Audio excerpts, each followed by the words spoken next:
My best friend disappeared after a party 10 years ago. Last week, I found her diary in my attic.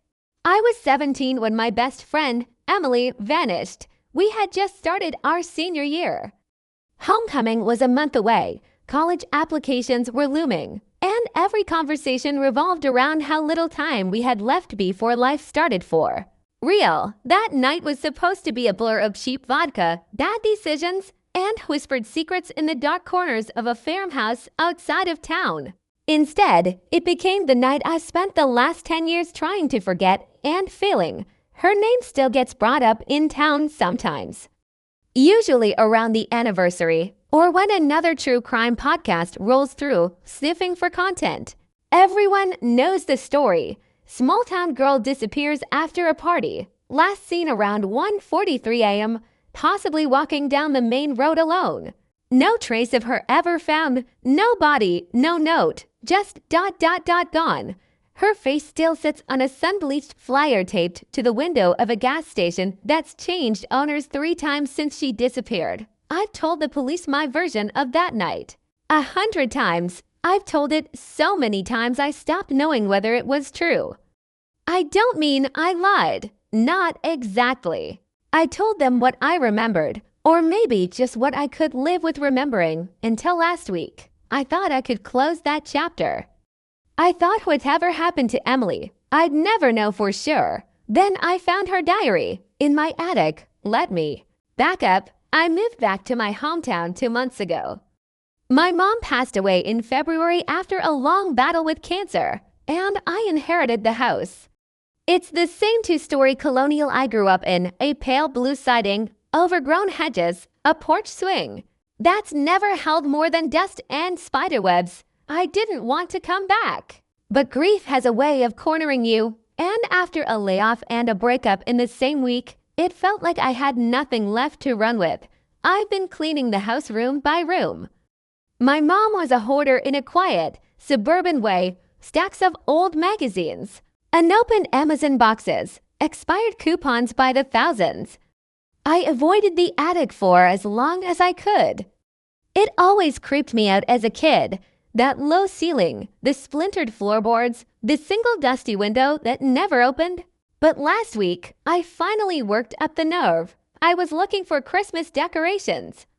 What I found was a faded cardboard box labeled XMAS Light shoved behind a pile of moldy sleeping bags. When I opened it, it wasn't lights. It wasn't anything festive at all. It was books, 5 of them. Spiral notebooks with pastel covers and little doodles on the front.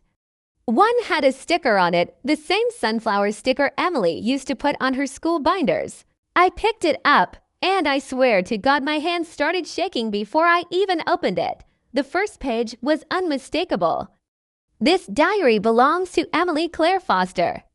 If you're reading this and you're not me, scroll off. The handwriting was hers. I sat in the attic for almost an hour just staring at it. The dust in the air, the silence of the house, it felt like I'd stepped into a memory I didn't recognize. Eventually, I opened it. The entry started in 2008, sophomore year. Just the usual stuff: boys, teachers she hated, her parents fighting, weird dreams. It was her voice, without a doubt, sarcastic, overdramatic, too smart for her own good. I heard her in every word. I devoured every page. It was like she came back to life in my hands, and then, in the 4th notebook, I found something that stopped me cold. October 10, 2013, 2 nights before the party. I saw something I wasn't supposed to see. I don't even know if I should write it down. But if something happens to me, someone has to know. It was in the garage at Nick's house. I thought he was gone, but he wasn't. Neither was she. I didn't mean to snoop. I just ... now I can't unsee it. I read that paragraph over and over again. Nick, my older brother. I haven't spoken to Nick in years. He moved to Oregon shortly after Emily disappeared. We weren't close to begin with, and whatever thread held us together snapped completely that year. He said it was the guilt of being around all the whispers. He said he just wanted a fresh start, But now I'm wondering if it was something else. I haven't told anyone about the diary yet. I've barely been able to sleep since I found it. I keep rereading those words, wondering what she saw. Wondering why she would hide the notebooks in my attic, wondering if someone else already knew they were there. The weirdest part, that box wasn't there last month. The next morning, I made coffee and drank it in silence, staring out the kitchen window like I was in a crime documentary about my own life. My house felt wrong. Not haunted, not in the ghost story sense, but like the walls were keeping secrets, whispering to each other when I turned my back. I kept thinking about the attic, about the box that shouldn't exist, about the hook in the garage, about Emily. I told myself I'd go back to the garage and take more photos. Maybe show someone, the police, a private investigator. But part of me was still clinging to doubt, the same cowardly part that let 10 years go by without asking more questions. I was halfway through my second cup when I remembered the Polaroid camera in the garage. I hadn't looked at it closely the day before. It just sat there on the workbench, lens cracked, coated in dust. I don't know why I suddenly fixated on it. Maybe it was Emily's mention of being seen. Maybe it was the way the hook gleamed in my dreams the night before. Whatever it was, I went back out there. The garage smelled worse today, like rust and mildew and something sour hiding under it all. I crossed to the bench and picked up the Polaroid. Old school model, heavy, a plastic dinosaur. But something rattled when I turned it over. I opened the film compartment, empty. But in the battery slot, wedged behind a corroded pair of AAs, was a folded photo. A single Polaroid curled from heat and time. I pulled it out with tweezers from the toolbox. I don't know what I expected. Dust, a blurry picture of a car. What I got was far worse. It was a photo of a girl, late teens, tied to a chair. Her wrists were bound in front of her with duct tape. Her eyes looked wide, startled. Maybe drugged, maybe scared. It was hard to tell. Her hair hung in front of her face like curtains drawn in a rush. And even though the photo was grainy, even though it was smudged and warped, I knew that it wasn't Emily. It was someone else. I stared at it for a long time. She wasn't looking at the camera. She was looking past it, at whoever was holding it. Her mouth was open like she was mid-sentence, or screaming, or maybe just breathing. Behind her, barely visible, was the curved metal hook in the ceiling beam. The same one I'd seen yesterday. So it had been used. Not recently, judging by the age of the film, but still, this wasn't theoretical anymore. This wasn't just a creepy alcove with a weird vibe. This was evidence. This was a crime, or multiple crimes. I flipped the photo over. Nothing written on the back. Just the faded brown backing of a decade-old Polaroid. I held it to the light. No watermark, no markings. I set it down on the bench and stared at it like it might blink. Who was she? I didn't call the police. Not yet. I know how that sounds. I should have. I know that. But the truth is, I was scared, not just of what they might find, but of what they might accuse. My brother's name would be the first one out of my mouth, and if I was wrong, I'd be the one blowing up my own family. So I made a stupid choice. I went online. I uploaded the photo to a Reddit thread for missing persons, one that allows anonymous tips and image matching. I blurred the girl's face slightly and captioned it, "Found this in an old garage. Possibly from 10 to 15 years ago. Recognize her." I didn't expect anything, but 3 hours later, I got a DM. The message was short. "This looks like my sister. She went missing in 2011 in Indiana. Please tell me where you found this." I stared at the screen, heart pounding. I checked the sender's account. Posts about grief, old threads asking for advice on finding missing people, birthday tributes to a girl named Kayla. I messaged back, "I'm not sure. Just an old box in a garage from an estate. I don't want to jump to conclusions," he replied. Almost instantly, her name was Kayla Marino. She was 19, disappeared after a party in South Bend, the outfit in the photo. That's what she was wearing the night she went missing. Please, please don't disappear. People always disappear when I get close. I had to sit down. This wasn't just Emily. This was something bigger, something wider. I was staring into the teeth of it. I dug back into Emily's diaries, flipping pages like a madman. There. A small mention. He was talking about that girl from Indiana. Like he knew more than he said. I wish I hadn't heard it. Wish I didn't see what I saw. She never named her, but it was there. Someone connected to my brother. Maybe my brother himself knew about a missing girl from Indiana 2 years before Emily vanished, and now had a photo that might prove it. That night, I texted Nick. Me, did you know a girl named Kayla Marino?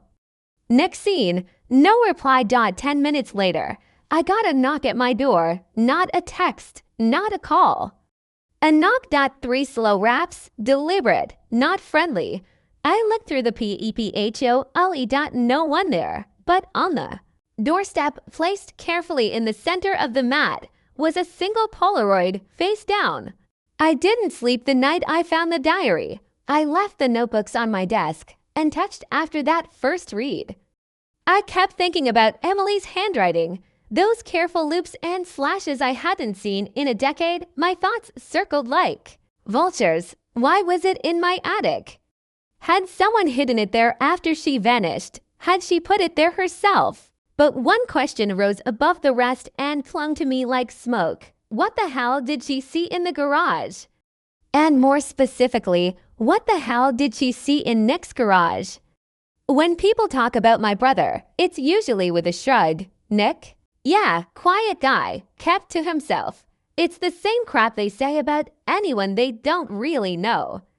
Nick was 4 years older than me. We lived under the same roof, but we may as well have existed on different planets. He had friends, sure. He played varsity football, dated a couple girls, worked at the hardware store. But even then, there was something vacant in him. Like his smile had a delay, like he watched the world instead of living in it. After Emily disappeared, he was one of the first people questioned. They interviewed every guy at the party. He said he left early, that he went home and passed out. No one could prove otherwise, and no one pressed too hard. He wasn't close to her. He wasn't even supposed to be at that party, but Emily mentioned his garage, not the party. That meant it happened before that night, which meant whatever she saw, she never told me. And that. That cut deeper than I expected. I stood outside our old garage the next morning, staring at it like it might hiss or rattle. My mom hadn't used it for anything in years. The door creaked when I opened it, the hinges dry with rust and time. Inside, it was cold and stale, the air thick with dust and motor oil. The first thing I noticed was the floor, stained, cracked, pitted. In the center was a wide, oil-dark blotch I didn't remember. But then again, I hadn't spent much time in here since I was a kid. Old shelves lined the walls, packed with junk. Tools, fishing gear, a gas can, empty boxes from appliances we probably never even owned. I walked slowly, hands in my pockets, trying to imagine Emily standing here. What would she have seen? I checked the workbench, dust-covered, a box of nails, a hammer, an old Polaroid camera, broken. Nothing unusual. And then I noticed the back wall, a sheet of plywood. Newer than the rest, the grain still showed through the thin coat of gray paint. It wasn't there when I was a kid. I was sure of it. It looked like it was covering something. I stepped closer and knocked. Hollow. I found a crowbar under the bench and wedged it between the panel and the wall. It groaned, then gave way. A cold draft slipped through the gap as the plywood peeled back. Behind it, a shallow alcove, maybe 4 feet wide, and something inside, a chair, a folding metal chair, slightly rusted. Duct tape still clung to the arms like decayed bandages. One of the legs had a restraint attached to it, a nylon strap with a broken buckle, and above the chair, nailed into the beam, was a hook. A large curved steel hook, stained dark with something old. I stepped back, nearly tripping over the crowbar. This wasn't a workspace. It wasn't storage. This was something else. I took a few photos on my phone, hands trembling. Then I put the panel back. I didn't know what to do. I didn't want to call anyone, not yet, not until I could breathe again. Not until I knew what I was looking at. That night, I read more of the diary. Emily never named names after that first entry. She wrote like she was being watched. He saw me, I think. Not sure if he knew what I saw, but he looked at me like he was deciding something. I want to tell someone.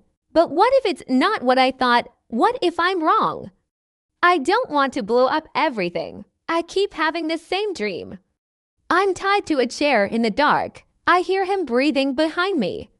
Not saying anything, just watching. I wake up sweating. If anything happens to me, check the garage. She underlined it twice. I couldn't sleep again. I lay in bed, lights on, eyes wide. Every creak of the house sounded like a step. Every gust of wind felt like a whisper. Around 3 a.m., I heard something fall in the kitchen. A thud, then silence. I sat up, heart slamming in my chest. I grabbed a flashlight and crept downstairs. Nothing looked out of place at first. Then I saw the back door unlocked. I always lock the back door.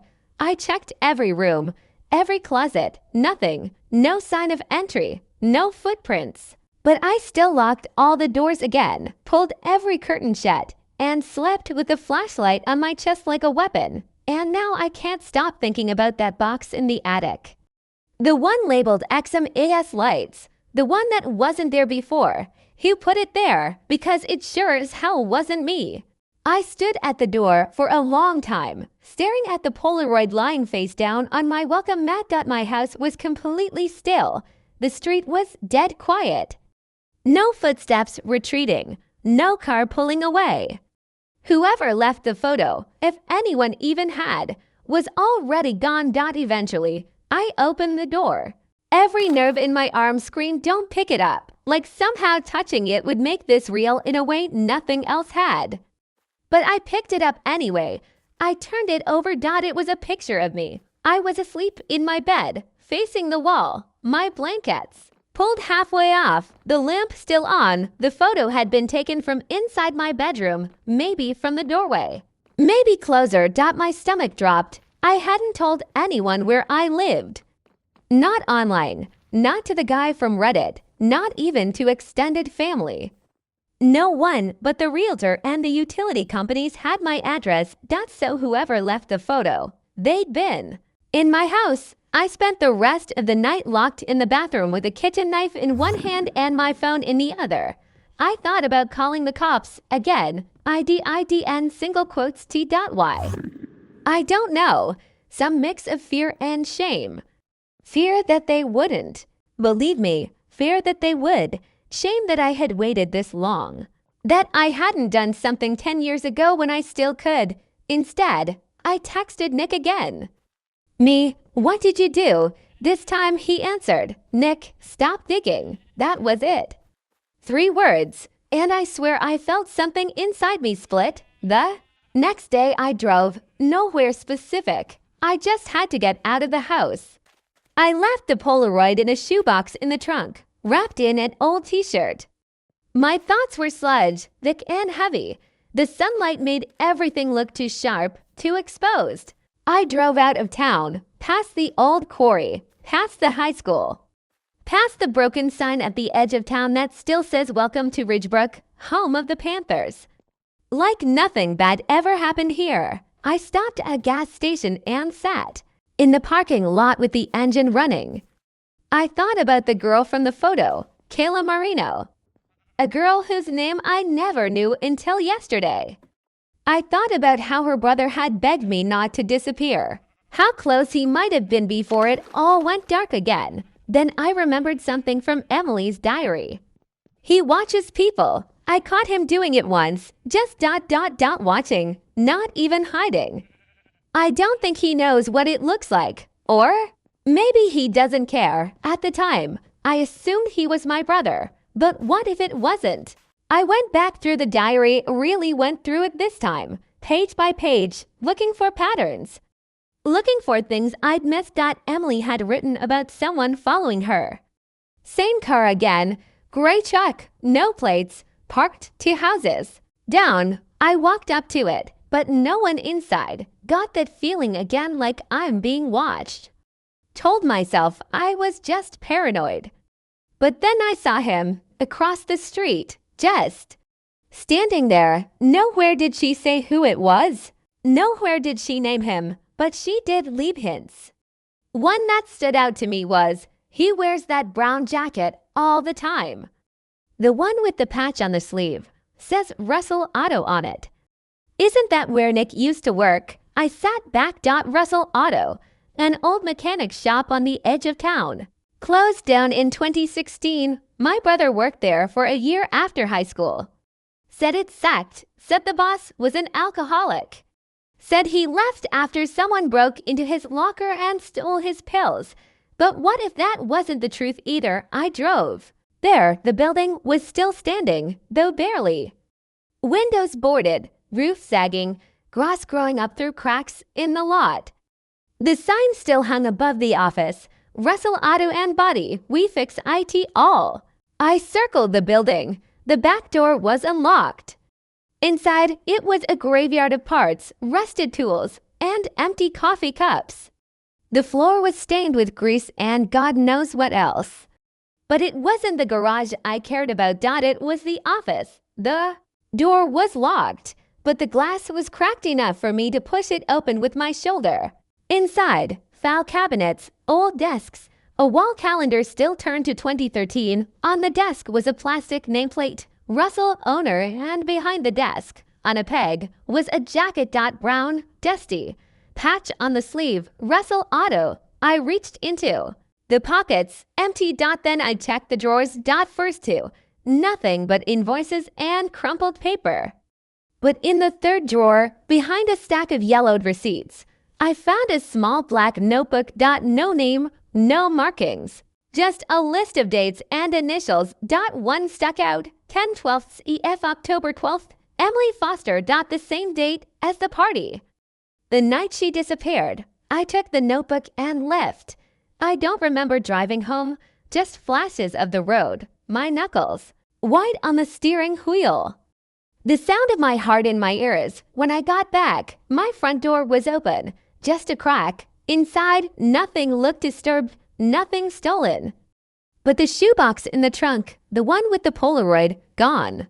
My door was open, the shoebox was gone, and I knew someone was trying to clean up. Whoever it was, they knew I found the Polaroid.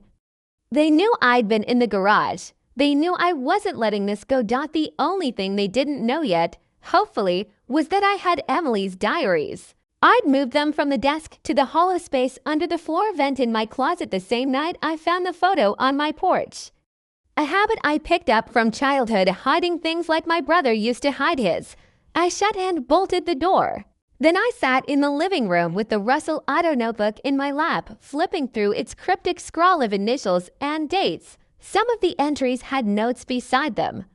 Came back, paid extra, sloppy, handled. The most recent entry was 8:22 km. Kayla Marino. I checked the date, August 22nd, 2011, a week before she disappeared. Who the hell was this guy keeping records like this? Was it Russell himself? Was it my brother? Was it both of them? Suddenly, something clicked, something I hadn't thought about in years. Russell had a son, Tyler Russell, a loner, a year older than my brother. I remembered seeing him around school, always in the same dirty hoodie, always watching people from the edge of the courtyard during lunch. He got expelled junior year, rumor was for fighting a teacher. Nobody ever confirmed it. After graduation, he disappeared. Nobody talked about him. Nobody cared. Until now, I hadn't even thought of him. But the second his name popped into my brain, something buried came flooding back. The night at the party. It was late. I was drunk. Emily had gone off with some guy. I thought it was maybe Jason or Trevor. I remember I went out back to puke, and on my way down the side yard, I passed someone, a guy. Standing near the bushes, half in shadow, he was just watching the house. I didn't recognize him in the moment, too dark, too hazy, but now I think it was Tyler Russell. The next day, I made a decision. I was done sitting in fear. Done waiting for someone to clean up the past. Done pretending the truth would reveal itself if I just stayed quiet. I went to the county records office. I told the woman behind the counter I was looking into the old Russell Auto property. She gave me a stack of public filings and permits. Most of it was boring, outdated paperwork, but one file had a police report attached. Unlawful detainment, dropped due to lack of evidence. Victim, Heather Lang, 22, complainant, anonymous. Suspect, Tyler Russell, filed in March of 2012. The report said she claimed someone lured her to the garage under false pretenses, something about a modeling opportunity. She was found in the back lot, barefoot and shaken, but physically unharmed. She refused to press charges. When I Googled her name later, I found her obituary. Heather Lang, 24, passed away unexpectedly in 2014. No foul play suspected. Of course. That night, I took the notebook and snapped photos of every page. Then I called the number Kayla's brother had used to message me. He picked up on the second ring. Hello, it's me, I said. The photo from Reddit, the girl Kayla. His breath caught. You found something else. I found records, a list of names, I think she was one of many. He didn't speak for a few seconds. Then, can you meet me? We agreed to meet the next day. A coffee shop in the next town over. Public place, cameras, daylight. I barely slept that night. My brain raced through everything. Emily, Kayla, the garage, Tyler Russell, the diary, my brother. I kept circling back to the same thought. Emily saw something, but it wasn't just a one-off. She saw a pattern. She saw the edge of something awful. And whoever was behind it, my brother, Russell, Tyler, all of them couldn't risk her talking. The next morning, I drove to meet Kayla's brother, Jason. He looked like he hadn't slept in years. Gaunt face, dark eyes, hands that never stopped moving. But he was sharp. He'd been tracking names, missing girls, strange local rumors. He had a spreadsheet. A digital map. When I showed him the Russell notebook, his face went pale. This is real, he whispered. I knew it. I asked if any of the other initials matched people he'd researched. He nodded. At least 6, maybe more, all from within 100 miles. All gone between 2009 and 2015. We compared notes for over an hour. Then I showed him the photo, not the one of Kayla, but the one I found on my doorstep. Of me. He stared at it for a long time. Then he said, you need to get out of that house now. We left the coffee shop. When I got home, I noticed something strange. There were boot prints in the garden bed outside my bedroom window, fresh ones. Wide, deep, toe angled inward, and scratched into the glass, faint but clear, like it had been etched with a key, were 3 letters, ECF Emily Claire Foster. I didn't go inside right away. I just stood there, staring at the letters scratched into the window pane. ECFTAG, initials of my best friend. The girl I failed. I pressed my forehead to the glass. The scratches were fresh, rough, uneven, like someone had carved them quickly, maybe under pressure, maybe while watching their back. The boot prints in the flower bed were smeared at the toe, like the person had leaned forward. This wasn't a warning. This was a message. Whoever did it wanted me to know Emily had been here. Or that they had been, or that this was never about. Just one missing girl. I finally went inside. The house was silent, but that rawness was thicker now, like the walls were waiting for something to happen. I checked the closet first. The diaries were still under the vent and touched, but something had changed in me. I felt it like a gear locking into place. No more doubt. No more waiting for closure to tap me on the shoulder like a polite librarian. I wanted the truth, raw and ugly. I wanted to drag it into the light. That's when I remembered something from years ago. A stupid story my brother told when we were kids. We were hiding from a thunderstorm in the basement, and he pointed to the wall near the furnace and said, "There's a crawl space back there." Dad sealed it up when we were little, said it was bad luck. At the time, I thought he was trying to scare me. I hadn't thought about it in years. Until now. The basement smelled like mildew and copper, water damage stained the corners, and a single bulb hung from the ceiling like an exposed nerve. Behind the furnace was a slab of wall that didn't match the rest, different texture, rougher. I knocked, hollow. The drywall was newer than it should have been. I got a hammer and started chipping away. The first hole gave way to splinters of wood and darkness beyond.